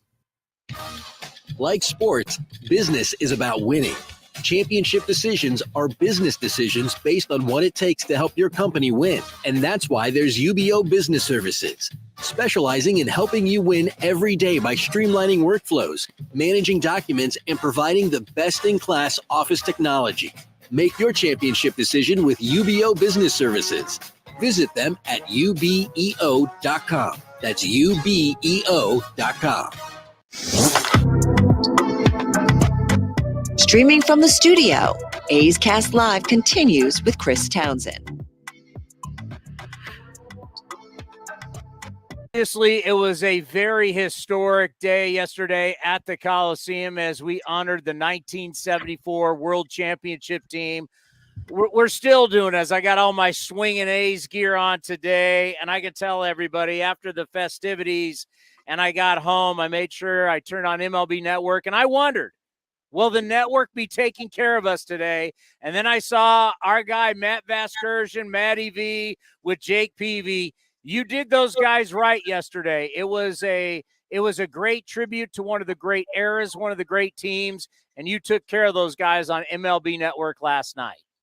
Chris, good to see you, man. Thanks. No celebration of my favorite thing in the world as a kid, and that was the 70s A's, was going to happen without me at least trying to get it to play over here on our place too. So, man, you're right. I want to ask you about the day because I'm just curious from, you were at ground zero to be there and see it all. It looked so cool. I was completely transfixed when I was watching it live, and then we ran parts of it back. But so many things about it struck me. I can't believe how well Campy Campanera still moves at the age of 82. And Dick Green, too. And Dick Green's moving around well. Yeah. Super cool to see all those guys. And, it's bittersweet, too, because it just makes me so sad that Captain Sal and Vida and the rest of the guys that aren't around weren't around. And I thought it was a super classy touch by the A's to have their families there, wives, children, whomever was there to represent that person that's no longer with us. It was a really nice touch, to see Claudio Washington's kids. Like, that was just really well done. And everything about it was first class. Yeah, it was. There was a different mood to it because now we've done it 3 straight years, and obviously with A's Cast, we're filming everything, and it's all on video, all on audio. And I think back to last year that basically I did Vida Blue's last interview, whether it was on camera or audio, and then so we have our special thing that we do before the rest of the media, and I got to sit down with Rollie Fingers and Joe Rudi and then Gene Tenace. And parts of the interview, which people get to see here on A's Cast today, is when Gene Tenace started to tear up because he's like, this is the finality. This is it. It's the last year of the Coliseum. This is the last time we're all going to get together probably as a group and be honored. So this one was definitely a little bit different than we have done in the past years for these guys. It was truly special. And this one meant so much. And it's tough for the guys. And, when you talk to like Rollie and you talk to Joe Rudi, it's like, so many of these guys, it's their family. They all grew up together. They all came from Kansas City to Oakland. They grew as young men. They all got married and had kids at the same time. And a lot of their brothers weren't there with them. This was definitely a different one than the ones we've done in the past. Yeah. I mean, that's all really poignant stuff, too. Hey, let me ask you this, too. I mean, we were all wondering here and asking the question why Reggie wasn't there. Was there a schedule conflict? I mean, that was a kind of a notable omission. Yeah, because he showed up. Actually, you would have loved it last year for 73. So I was interviewing Vida Blue, and that's where we could tell Vida wasn't doing well. Mm-hmm. And Reggie came in. And then to see Reggie and Vida embrace, they hadn't seen each other in a while. And it would be the last time they'd ever see each other because Vida would pass away right after that. And I know it meant, and then we interviewed Reggie, and it meant a lot to Reggie. I was surprised. Dietra, I never found out exactly why he didn't show up, but Yeah, I was pretty shocked that Reggie didn't show up for this one, knowing that this was kind of the last one. I don't know. I know he was at Rickwood in Birmingham, Alabama. I don't know what the scheduling was like. But, yeah, you're right. It was kind of a shocker he wasn't there because I know how much last year the 73 ceremony meant to him. Yeah, I mean, he's one of the first guys I think of when you talk about how that group of A's all kind of graduated in life together, right? I mean, he and Sal dating back to college, the minor leagues, that you're right. Those guys all grew up together, and players don't start their careers in that way anymore because minor league baseball is different. The draft is shorter. Those old standards where you got to get 3,000 at bats and 550 innings in the minors before you get here to the show, those are gone now. So those were such special players, such special times. And another thing that I was thinking of yesterday while I watched the show and the ceremony was the book, and I think it was called Dynamic, Bombastic, Fantastic, or I think I'm butchering that. But of all the things written about the 70s A's dynasties, and there have been a lot of them. A lot of them were just kind of, newspaper stand, dime store paperbacks, but this one was unbelievable. And I thought, as you probably think, Chris, that I knew everything about those teams. There was stuff in that book that I did not know, and my mouth was on the floor when I read about things like Campy coming after Reggie with a knife at the 1973 World Series celebration party, because as we know, Campy had a better series, should have been the MVP, but Reggie was the media sweetheart, so Reggie gets the MVP award. They're both popping off at the party. Campy has a couple of too many cervezas. Reggie says something that pisses him off, and he comes after him, and it all happened at Pier 29 restaurant in Alameda, which was owned by my uncle. I had no idea. I'm like, you guys, nobody told me this? They're like, well, we didn't know about it either. And most of my relatives of that era are gone now anyway. But yeah, Vince Cuoco was not a blood uncle of mine, but he was a local restaurant proprietor. He had the Ark. He had Vince's in Oakland by the airport, and he had a place called Pier 29, which I think still exists in Alameda. Not my blood uncle, but my grandfather's best friend. So he was Uncle Vince to all of us. And all this folklore happened at his place, celebrating the 73 World Series. Well, when Ken Holtzman recently passed away, obviously him and Rollie were very close. And I've been very fortunate to do a lot of stuff with Rollie Fingers lately. We did a whole thing together in front of all the campers in Fantasy Camp down in January. But he came on this show and told a story. So Ken Holtzman taught Rollie Fingers how to play bridge. And they got so good together as a team that when they would go on the road, they would find bridge games. And as Rollie said, we would go in and fleece all the old ladies at all these different towns. So can you imagine you have all these older women playing bridge against a Hall of Famer and obviously a great left-handed pitcher from his time, Ken Holtzman. These guys are world champions. No one knew they would come in and play bridge in all these different towns against these people. I mean, the stories are just unreal.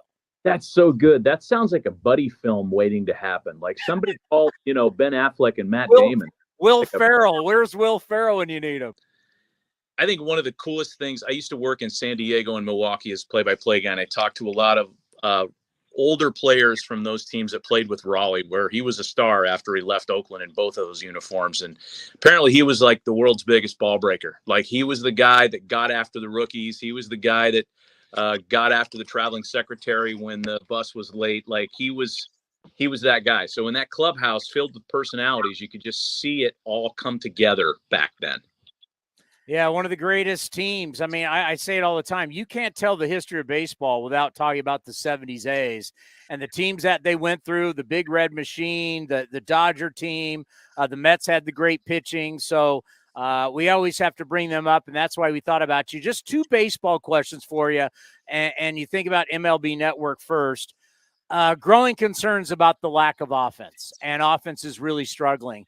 And my main question right out of the gate was, well, does that mean pitching's historic? Well, pitching's not historic. I mean, the ERA for the league is 4.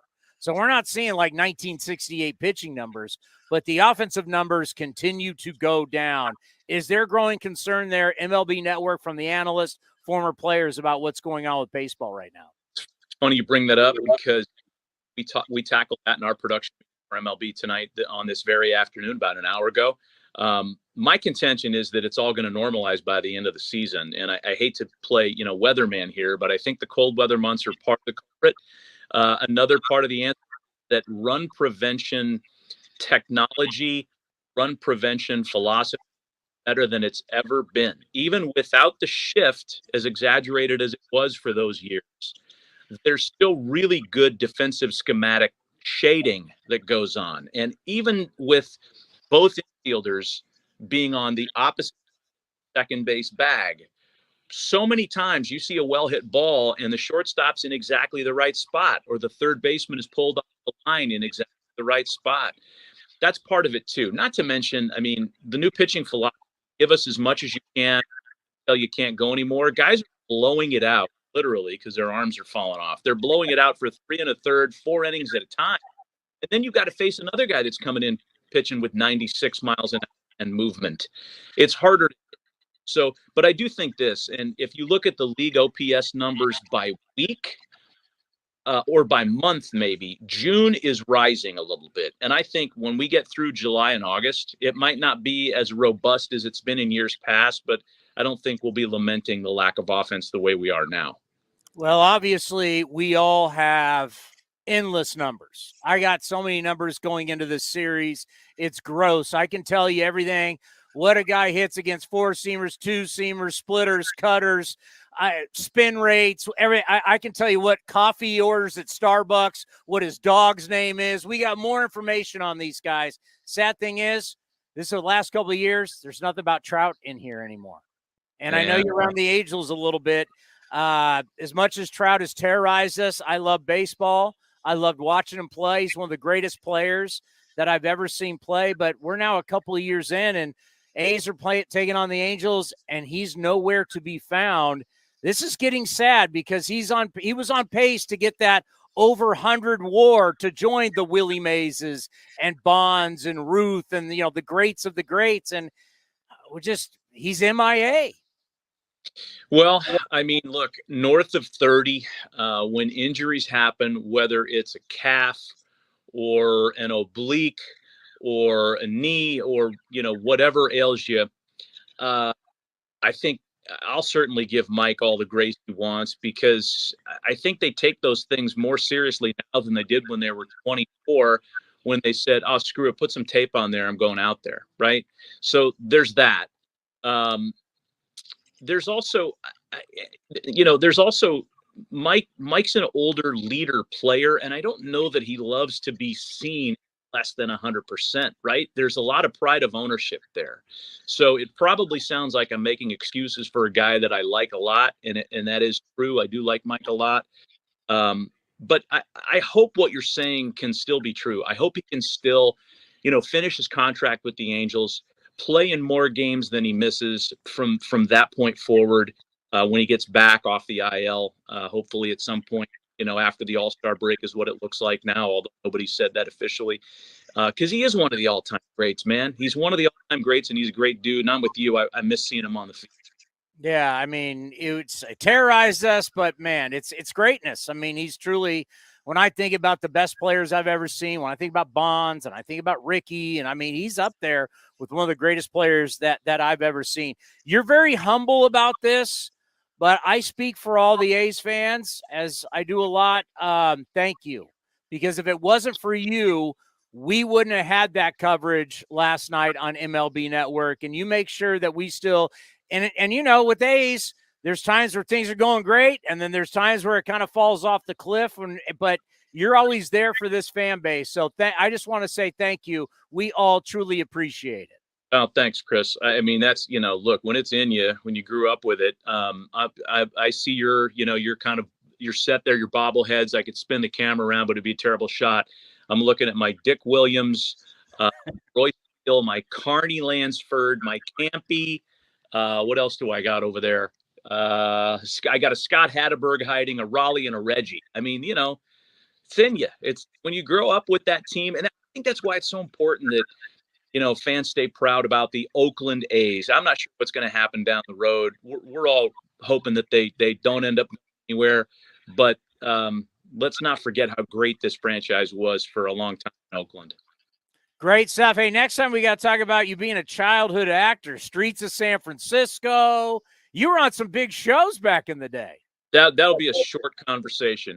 Wind up, let him say something, and then tell him to run off the screen. I didn't know what I was doing then. Kind of same with now. Well, you do an outstanding job. You're one of the best in our business. Hey, we always appreciate the time. Be well, and let's do this again later in the season. Good seeing you, Chris. You got it. See ya. Matt Vasgersian. It's been coming on with us since the very first year. Can honestly say, friend of the program. Dare we say OG friend of the program? OG friend, yeah. Long time A's fan, and clearly he survived the XFL doing play-by-play. Yes, as the XFL. But, yeah, from Brewers. That's your best Vince McMahon. Yeah. Brewers, Padres, and then all the stuff he does on MLB Network, Sunday Night Baseball that he did for years. I didn't look to see if he was on the Brewers Wall of Fame or whatever it was called. No, I mean, he does a lot of different stuff for MLB Network. By the way, we didn't realize the game is quicker than we thought. They play 6:38? Yeah. That's the start sign? Yeah. 6:38? So Yeah. what time's pre? 5:55. So we got to get a little giddy up. Yeah. What do we have time for? Because we still have to do our big three. We got time. I've got my super stat. Can I get my super stat? Yeah. How much time we got? Because I want to get both Gene Tenace and Between Steve both of them, Vucinich. they're about 12 minutes. So that would give us about 15 minutes in between. And we still have to do our big three. Yeah. All right. By the way, Angels are favored -144. What do you think the over and under is for this game tonight? Griffin Canning stinks at home. Luis Medina, roll the dice. Yeah, I think Griffin Canning's ERA at home is like 4.85. So I'm going to say somewhere around 8.5. It's 9. Over and under on runs scored tonight is 9. Angels are favored -144. That is the betting angle, which we're going to do more of as we go, because obviously where the direction of the organization is ending up, it's going to be a big part of our fan base. It is what it is. This is something that I saw in the notes heading into this game, and it made me go, wow. Wow, wow, wow. You better pay this tease off. I've been waiting. I've been waiting an hour and a half. Your GM, David Force, says ball goes far, team goes far. You subscribe. You. Batting average doesn't matter. Home runs, home runs, home runs. All you care about is home runs. Home runs and strikeouts. The 3 true outcomes. Home runs, strikeouts, walks. That's all anybody cares about. Does it ring true that if you hit home runs, it really changes who you are as a team? Yes or no? Go ahead. Yeah, say yes. You know you want to say yes. I can't because I know we're one of the league. We have one of the most home runs in the team-wide home runs, and we're 29. You hit a lot of home runs. That should help you. Theoretically, yes. It should help you.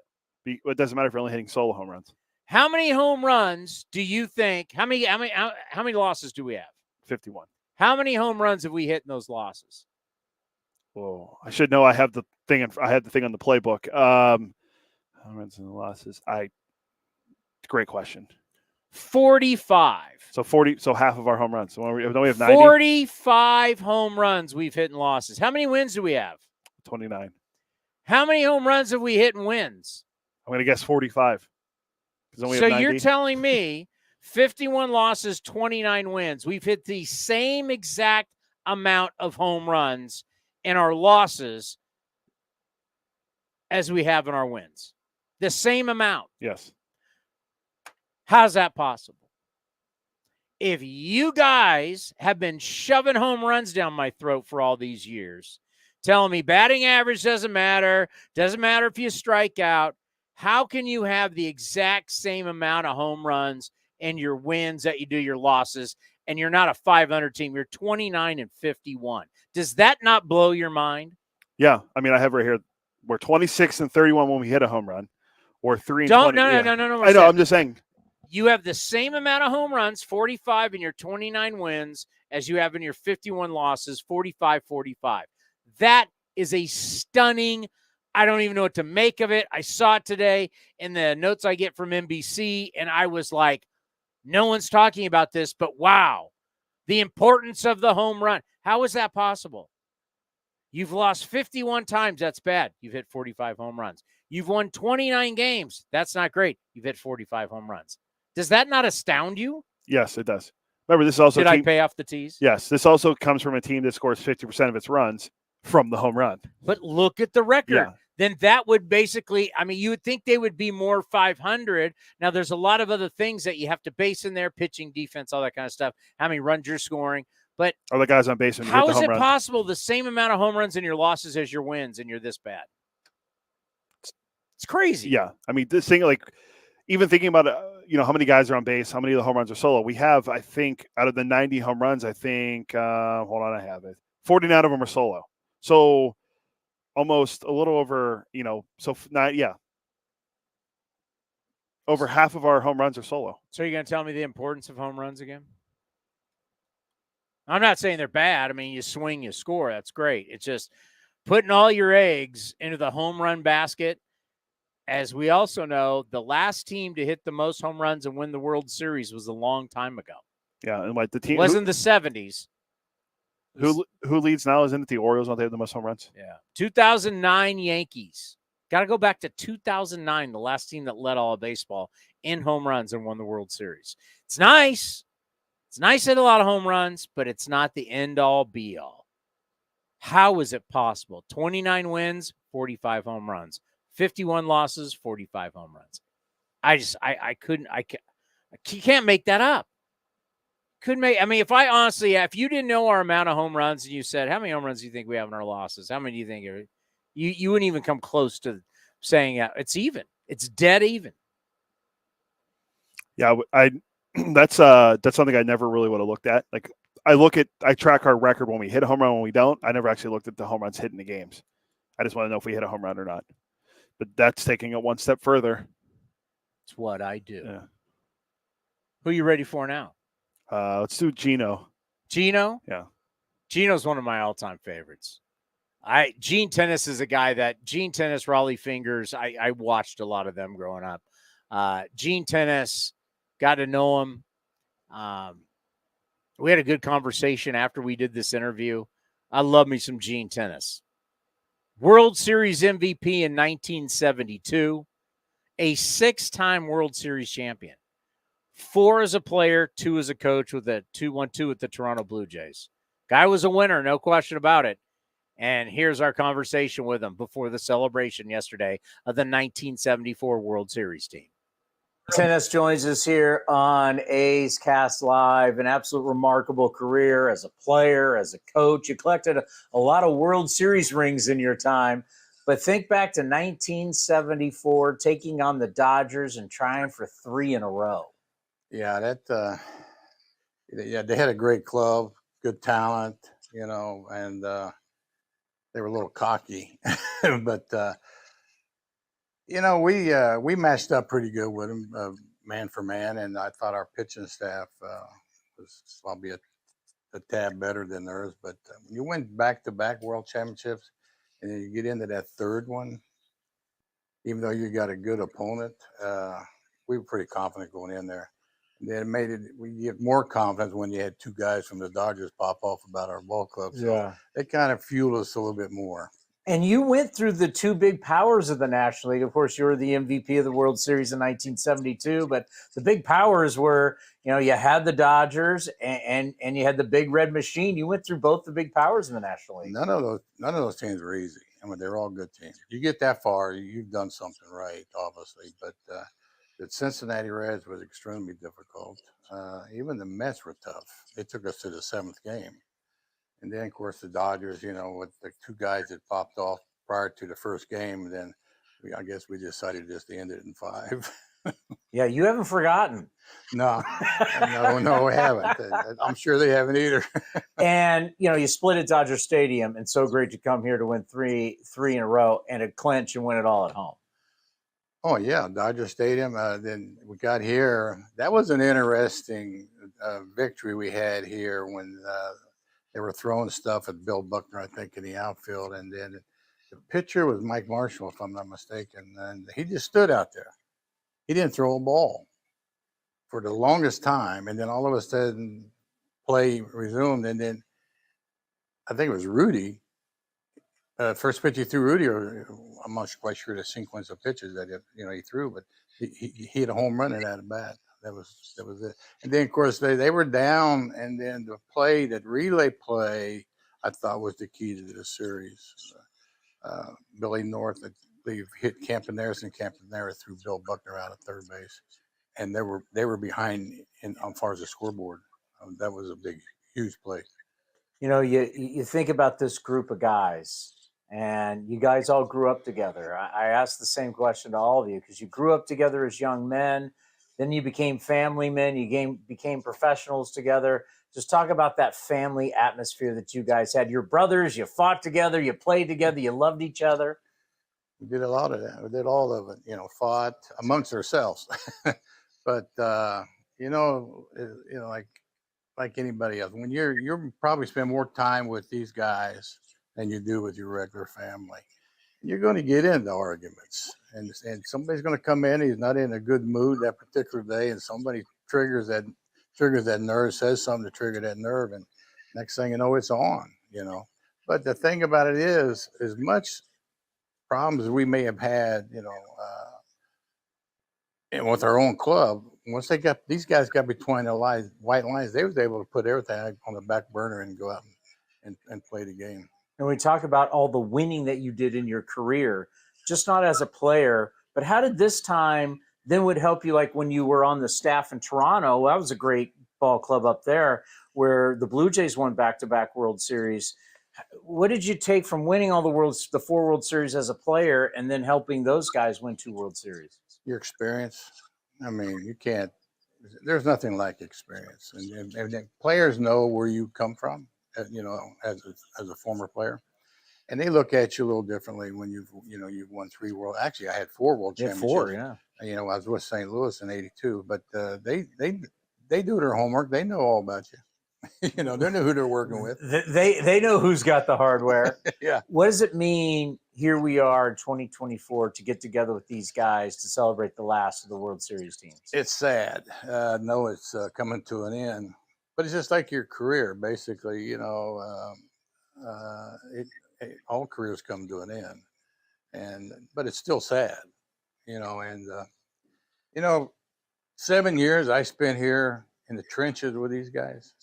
We've lost some key people.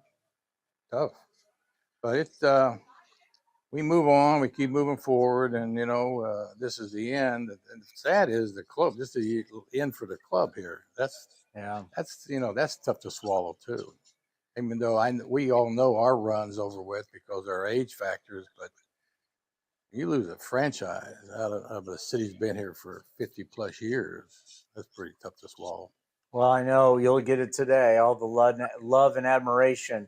You guys will never be forgotten. One of the greatest runs, one of the greatest teams in Major League Baseball history. I say it all the time. You can't go through the timeline of baseball and not mention the A's from the 70s. Especially around here. It's not like that in other parts of the country, unfortunately, but especially Oakland. I mean, we get a lot of love from the folks here, and we appreciate it. But the sad thing is this club's not really mentioned in anything outside of Oakland. You get, New York, Chicago, and these bigger cities, it's all about the tradition in those cities of those organizations. But we're the second club in Major League history to win 3 world championships in a row. There's only one other organization that's ever done that. That's the Yankees. And that's pretty special. No doubt about it.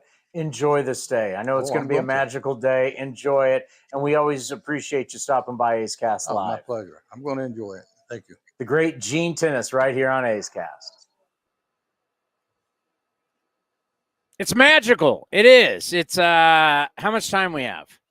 About 12 minutes. How long's Vus? 5.5. Okay. Let's do our big 3. You got the sounder? We can get to our big 3 right before we get to Steve Vucinich. Yeah, wait me 1 second here. I'm giving Vus time because I texted Vus you're coming up on A's Cast just to give him an alert. The sports weekend has come and gone, and it's time to look back on the big 3 stories from the weekend. And now Mulder delivers the 3-2, and it's swung on and missed as Cash strikes out. Mulder has a 1-2-3 bottom of the fourth. And the 2-2, Guerrero, huge cut and a miss, and he strikes out a Tim Hudson fastball. Here it is, 2-2 again. He struck him out. Fastball up and in. DeZito gets the big strikeout from Garcia-Parra. The biggest matchups, dominant performances, and game-changing plays are all in play with Chris Townsend on A's Cast Live. Number one. We got to hurry. Number one. I don't want to feel sappy, but I think as I get older, and I don't want to sound morbid, but as I've buried my parents and I get older, and you just saw tears in the eyes of Gene Tenace, I appreciate these moments more than when I was younger in my career. And I thought yesterday there was just something, because, you know, I was kind of narrating as everything was going on when we got into a pregame, and I'm saying everything that's going on, and I'm talking about the team and everything. It was hard not to get emotional. Think about Ray, think about Vida. It's just as I get older, I understand. Time is promised. Tomorrow is promised to nobody.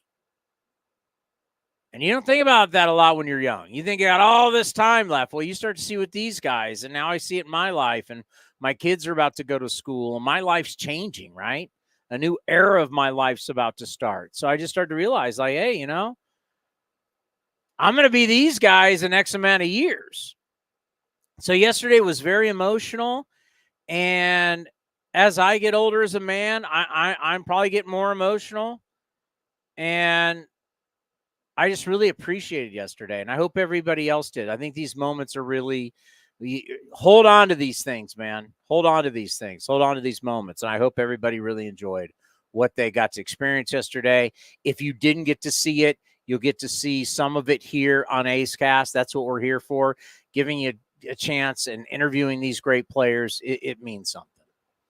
No, well said. And I know we're going through this. So mine was I'm not going to steal yours because sometimes we had the same thing. Mine is Stephen Kwan's pursuit of 400. He's hitting 390 coming into today. It's remarkable what he's doing here. He has more home runs this year than he had last year. Friend of ours. He's been on the show multiple times. Yep. Fremont kid. Hugs us after the show. His pursuit of 400, that's something that would interest you throughout the summer. No doubt. I think of George Brett when I was a kid. I think of Tony Gwynn in 94. And in a sport now where everybody has poo-pooed batting average. Oh, you old guys talk about bullet batting average. It doesn't matter. All of a sudden, offense is down, historic levels. What's gone with it? Batting average?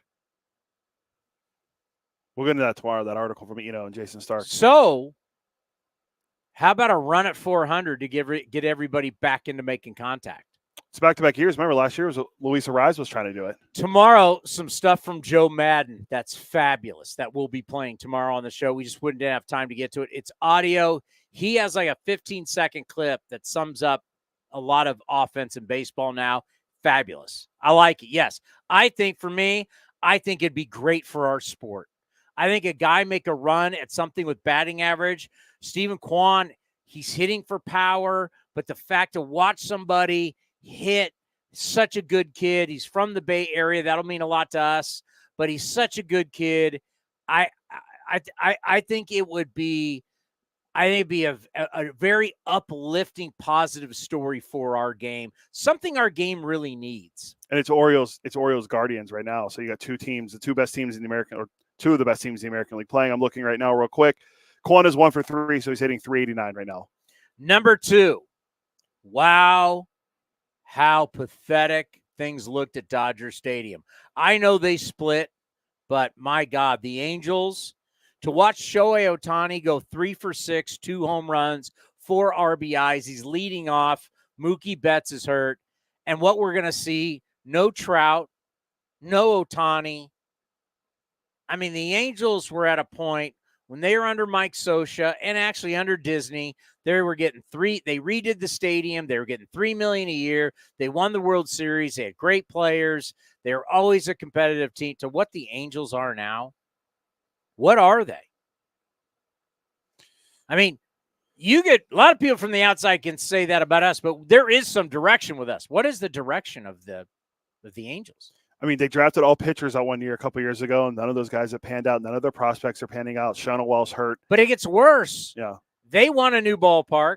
They've had the mayor had to resign. There's people got thrown in jail. There was scandal in Orange County over how things are going with their ballpark. You can read up on it, Orange County Register, LA Times. You want to talk about Oakland politicians having problems. They've already had those problems down there, and it was surrounded by a ballpark. Obviously, Oakland's issues are not the ballpark. I bet they wish they were. But, yeah, the Angels, man, and watching Towny go deep against them, it's like, wow, Angels, a irrelevant franchise. That was one thing I actually talked to our president, Dave Cavill, about. There, even though there's been a lot of press, we've been in the press a lot. There's no way you can say the A's are irrelevant right now. Angels are flat out no Towny, no Trout, not winning, no park, no idea where they're going. Don't even know if Artie Moreno is going to own the team or not. There's just no direction. The Angels are irrelevant. Yeah, and trust me, I deal with it all the time with my wife and my father-in-law being huge Angels fans. So that's their fault. Yeah, for sure. Okay. That's not our problem. Yeah. All right, so I'll get to mine because I know we're trying to get to Vuce. Wait, where's the rally monkey? Where'd the monkey go? I haven't had to pull the monkey out. We haven't played the Angels in so long. I forgot where the hell the rally monkey went. My wife will be upset if we lost that. She loves that thing. So the Royals are my number 2 story. They were cute. They've been a cute story all year, but they've now lost 3 straight and 7 of 10. They're 9 games back in the Central now, and they're a half game out of the wild card. The team that spent the most money in the American League this offseason is kind of in a free fall. So that's a big story for me. They lost 2 or 3 to us, and then obviously getting swept over the weekend. So Royals not looking great so far. So that's the second biggest thing for me. Where the hell did the rally monkey go? If my wife's listening, she's probably very upset. Oh, there he is. He's still around. No rally monkey. Remember what idiotic this thing is. What's your number? What's your number 3? Number 3 is some guys got popped cheating this weekend. That's cheaters. You had the kid from the Toronto Blue Jays who's 22 years old and supposedly taking a fertility drug because he wants to start a family. Edwin Diaz, sticky stuff. I'm going to tell you. And we'll play this for you tomorrow. Joe Madden said it today. Respect Joe Madden a lot. I respect Joe Madden a lot. I like him a lot. I respect him. Front of the program. I think he was a very good manager. Baseball, just a great baseball life. Understands people. You know what? People cheat because it's survival. And I don't have a problem with it. The only problem I have with cheating is electronic cheating. Whether it's the Astros, it's the Patriots. Like, I got no problem with Tom Brady and the deflated footballs. Basically, less air in the football. It's colder. It's easier to grip. I've got no problem with that. Taking advantage of equipment, I get that. Like, if I would have had that opportunity, I think back, like when I was at San Jose State, the one dorm I was in, a bunch of athletes were in, the 2 football players. Remember, San Jose State, when I got there, was winning bowl games. 2 of the football guys that were in the dorms next to me, they took steroids, right? And I got to know about it and everything. But they're anabolic steroids. Like, if someone would have said, hey, take this, you're going to get drafted, have a shot, I probably would have, right? I mean, it's about opportunity. If something can make you better, I don't condone it. I'm just saying I understand it is about survival. It's about trying to make it. I'm not saying I want people to do it, but the sticky stuff's ridiculous. Hitters can use whatever they want, and pitchers can't. It's a joke. It's an absolute joke. If you're not cheating, you're not trying. We've applauded the Raiders back in the day. We've applauded teams for taking advantage of the rules and maybe bending the rules a little bit. We've loved that in sports. I don't cork and bat. I don't have a problem with it. Electronic, if you're the Patriots and you're filming practices, I don't like that. Stealing signs because of watches, I don't like that. But if the other forms of cheating, I don't know. You know what? I get it. I don't know. I'm not a hater on cheaters unless you're using iWatches. Other iWatches, right? Apple Watch. Apple Watches, iPads, cameras, taping practices like the Patriots did. That's not cool. That's just straight espionage spying.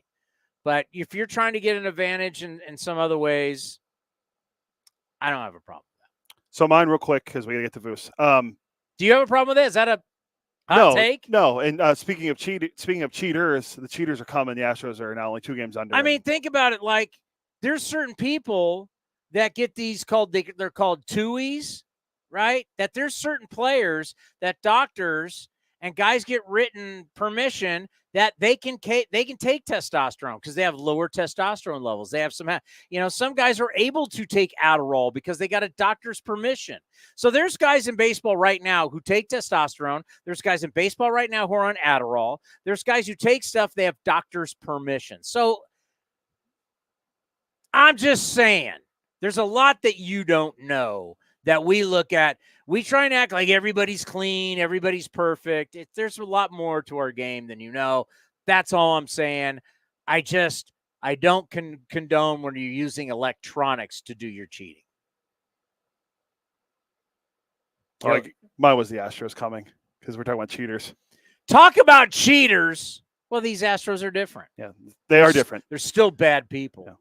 I think some of those guys left, but I wanted to get through that so we can get to Voos. The Astros are coming. What's 2 games? 2 games under. Let's just see how far. Johnny D is just like, because that's one of his hot takes. He's been great on Soderstrom. Our next guest is an A's Hall of Famer. He's an A's legend. His entire life. Never needed a resume. His entire life was working around the Coliseum in the athletics. It's one of the greatest baseball careers of all time. He showed up to help celebrate his friends and the 1974 World Series team. Here is Steve Vucinich. Talking A's history, we have to have our A's historian and also A's Hall of Famer, the great Steve Vucinich. Vuce, this is a big day. Think back to 1974, where you were with the A's and the A's trying to win 3 straight. Well, you know what? That was my first year in the visiting clubhouse. So I was with the Dodgers. So the A's win the World Series, and the Dodgers got to fly back to L.A., so I got to get them ready. So I couldn't even celebrate. I couldn't even smile. And they were popping off. Gene Tenace keeps talking about it. Oh, they were popping off. Dodgers were popping off, and they come here and they lose 3 straight. They said that there was only one guy on that team that could make the Dodgers, and that was Reggie. They forgot about everybody else. And they forgot we were a team. And I don't know, the experience of 72 and 73, it added valuable experience, and the guys knew how to play the game. They weren't intimidated. When you think about this team, you're around so many of the great teams. You're around all the great teams. Where do you rank the 1974 team versus everybody else? Well, it's funny, the late, great Sal Bando and I used to have this argument all the time. He thought it was a 73 team. LaRusso will tell you it's the 89 team, which was very, very good. But I love the 74 team. We had 9 pitchers. I was just talking to Dave Hamilton. He said he tells his kids he was the 9th pitcher on a 9-man staff. During the season, we added 2 more and ended up with 12. Nowadays, you start with 13. We almost went wire to wire and just performed like a championship club should in defending the World Series championship. So I still think the 74 team was the best we ever had in Oakland. Yeah, talking to Gene Tenace, I got to talk to him a lot today. And obviously, Gene, the 3 championships with the A's, 1 with the Cardinals, and 2 as a coach with those great Toronto Blue Jay teams. He's just talking about, everybody's so focused on offense. Run prevention is the number one thing. How good is your pitching? How good is your defense? And Ray Fosse always talks about how the 74 team, where they pitched against the Dodgers, was unprecedented. It was. They knew how to pitch them. We had a great scouting report by a scout who had done the Reds in advance and followed the Reds every day in it for the second half of the season. Did the same with the Dodgers in 74. A guy named Al Hollingsworth never got his due. But all the players on that team, Dick Williams and Alvin Dark and the managers, would give credit to a guy like that. We knew what to do. They knew how to pitch them. And defense was incredible. I mean, that play getting Buckner at third base, where the relay came from Reggie to Dick Green, perfect throws. It's a shining example how good we were pitching and defense. And of course, at that point, you're winning 3 straight World Series. It had only been done before by the New York Yankees. Asking these guys, they knew, like everybody knew that this was making history. You know what? And part of it too, with salary so low, arbitration just coming in before the advent of free agency. These guys knew the only way to get paid was to win. And then sometimes they felt like they were playing in spite of Charlie to make sure they got money. Because then a full share was as much as a player's full salary in the days, $24,000. All right, retirement. How's it been? Been good. I feel like I've been busier than ever. There are more things going on in the house that I never knew existed. I guess my wife always took care of that stuff when I was gone. You didn't know there was a summertime in the desert, did you? Only on a brief trip when we would go play the D-backs. Yeah, it's going to be 117 there today. It was 110 the other day when I finished playing golf. It wasn't that bad. It's a dry heat. It's a dry heat. Are you traveling? Are you doing all the things you wanted to do in retirement? Yeah, no big trips this year. Next year I'm going to try to go to Wimbledon. Always wanted to do that. The next year I want to try to go to the Masters, get that done, and just do these bucket list things that you couldn't do when you're working baseball season. I've been to Super Bowls. I've been to championship fights. I've been to hockey finals, NBA championships. But now let me see tennis and golf that way. Well, I'll tell you what, this is like the ultimate compliment. It's still not the same without seeing you every day. Well, I appreciate you saying that, and I miss seeing all you guys. But time had come, and I was due. However, they played a lot more 2-hour and 7-minute games when I was still working. I might have lasted another year or two. Pitch clock could have kept you around. Man, I tell you what, back then, if you had a game under 3 hours, you thought it was a victory. Yeah, I mean, we were doing so many 3-hour 40, 3:30. It was awful. It was awful. Back in the days, Catfish and Holtzman always throwing complete game gems. Hour and 46, hour and 52. Unreal. Yeah, Ken Holtzman, those guys had a dinner date. They had to get out of here. Yeah, because there was no good food in the clubhouse in those days. Ladies and gentlemen, an A's legend, an A's Hall of Famer, the great Steve Vucinich. Be well, buddy. We'll talk to you soon. Awesome. Thank you. Appreciate it, Towny. Hey, Oakland A's fans, step up to the plate with Xfinity Internet. Get the fastest speeds and low-lag streaming for an incredible viewing experience that knocks it out of the park. And you'll have a consistent connection with reduced buffering and freezing, so you can stay in all the action inning after inning. When it's game time, make sure to catch it all with internet that's powerful and reliable. Stream sports from the best seat in the house with Xfinity, because it's only live once. Actual speeds vary and not guaranteed. Many factors affect speed. For factors affecting speed, visit xfinity.com/network management. This has been a presentation of the Oakland Athletics.